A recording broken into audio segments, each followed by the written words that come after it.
Magandang araw mga kaibigan. Bigyan natin ng reaction, opinion itong post ang balita ngayon. Title: General Puques nagsalita sa gitna ng umuugong na balita tungkol sa umanong pag-aresto sa kanya. Naglabas ng maikling pahayag si retired Major General Romeo V. Puques sa gitna ng kumakalat na espekulasyon sa social media hinggil sa umano'y nalalapit na pag-aresto sa kanya ngayong Lunes o bukas. Sa isang maikling ngunit matalim na mensahe, iginiit ng general na ang ugat sa katiwalian ay hindi kapangyarihan kundi ang pananahimik ng mamamayan. Isang panawagang malinaw na tumutukoy sa mas malawak na usapin ng pananagutan at katotohanan. So ito yung kanyang post sa kanyang official Facebook page. Sabi niya, hindi nabubuhay ang korupsyon sa kapangyarihan. Nabubuhay ito sa katahimikan. 2026 na, huwag tumahimik. Wow, tapang. Walang takot. Arestuhin man siya o hindi, pagpatuloy, huwag manahimik. Sa kabila ng mga bulong-bulungan, wala pang opisyal na kumpirmasyon mula sa mga otoridad hinggil sa sinasabing pag-aresto. Habang patuloy na inaabangan ang mga susunod na pangyayari, malinaw ang pahayag ni General Puques ay nagsisilbing paalala. Ang pananagutan ay nagsisimula sa pagtangging mananahimik. Okay, so ang pagkakaalam ko, correct me if I'm wrong, nakabakasyon pa ngayon si General Puques at ang expectation darating siya sa Naiya 2 bukas. So kung totoo ang sinabi ni ang unang nagpost nito si Dr. Loren Badoy sa kanyang social media page, aarestuhin na ng PBBM administration si General Puques sa Lunes. So, scenario number 1, darating si General Puques bukas, I don't know kung anong oras, at syempre, dadaan siya sa immigration. So, kung totoo na may warrant of arrest siya, doon pa lang, maaresto na siya. So, yun ang senaryo. But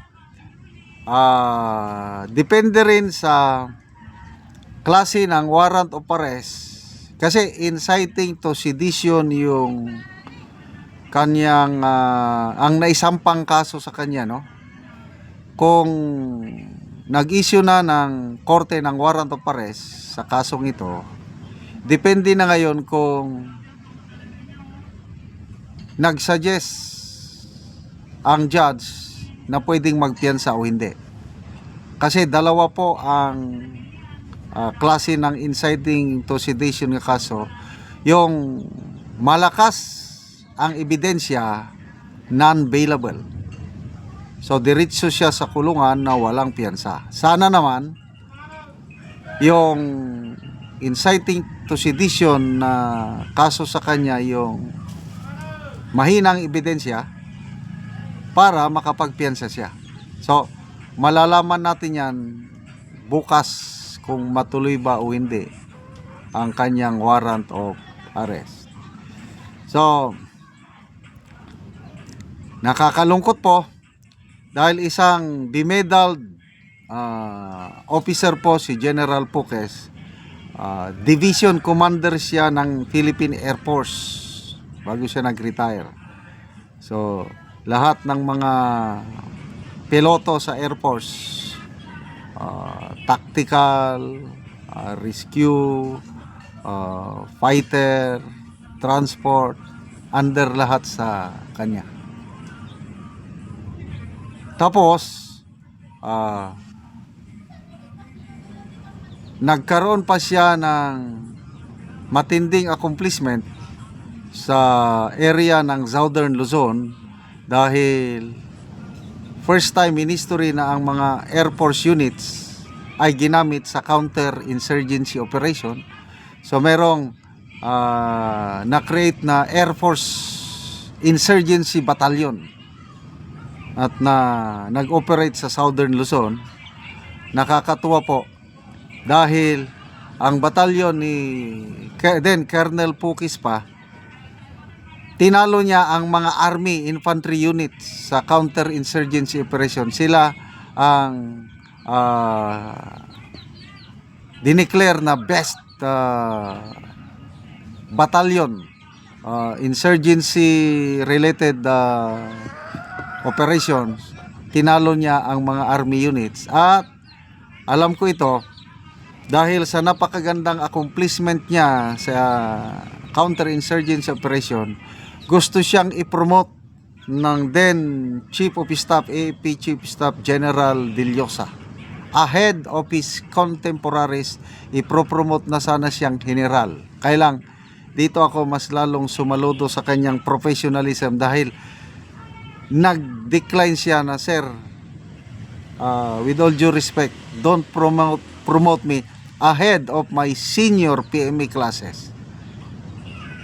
Huwag, masisira ang professionalism sa armed forces, sabi niya. At hindi nga siya natuloy ma-promote. The youngest general sana kung ginusto niya. Kailang pinili niya yung professionalism sa armed forces. Diyan ako sumaludo ng gusto sa prinsipyo ni General Pukis. At ngayon, nalalagay na siya sa alanganin dahil sa pagsasalita laban sa korupsyon. And by the way, noong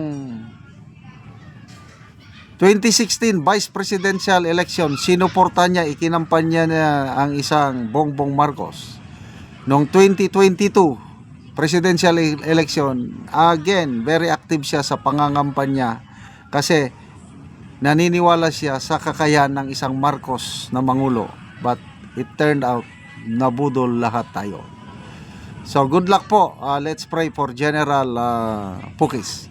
Salamat mga kaibigan sa inyong pagsubaybay sa ating channel. Nakakatulong kayo ng malaki sa tribong Talandig ng Bukidnon dahil ang income natin sa channel na ito is pantulong sa tribo. Namimigay tayo ng mga libreng yero at pako para makapagpatayo sila ng mas maayos na tirahan. Panoorin nyo ang video na ito. Ang natagaan og sin.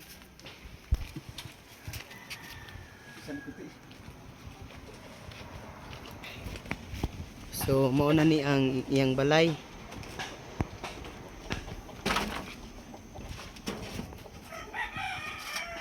So mauna ni ang itsura sa balay sa ni Angkol sa tagaan na mo Ugero. So makita gid nimo nga mga dako na kayo og buslot oh.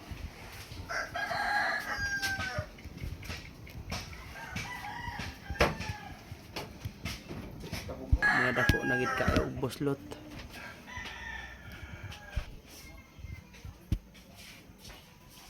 So karon Kol, pila na ni katuig ang inyong balay nga inanin nang itsura sa inyong mga atop?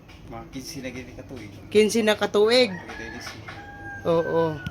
So ngano man sa kadugayon na nga 15 na katuig ug buslot na kayo yung atop, wala gid mo nakapuli og atop. Mo lagi problema lagi, lisod kay paginabuhi. Lisod kayo ang panginabuhi. Oo, natay makuan na igos pamilya. Igor sa pamilya gyud. Tungod sa kalisod wala mo nakapalit og yero. Hindi gid makaya palito. Di makaya paliton. Bisan pa ang kuan unsa day imong trabaho Kol? Magkuan ra magsakom-sakom. Mag-umalang. Mais. Oo. So naa pa ka estudyante? Naa. Pila ka bukang yung estudyante? Tulo. Tulo. So unsa na yung mga grade? Kay isa na eskwela ako sa college pero gobyerno lagi gyapon nang kuan kay di man ako makaya. Di na makaya gyud Oo. tungod sa kalisod. Ang isa grade 11. So lisod yun. Sa kwa. Allowance. Sa allowance sa atong estudyante. Oo. Mm. Ay, dako kayong salamat sa Ginoo ug labi na sad sa naghatag sa amo alisin nga maayuhan na gid mo ni among kuan. Yung balay. Among balay. Oo. So salamat ka. Salamat Oo, kayo. salamat Salamat kayo. sa Ginoo.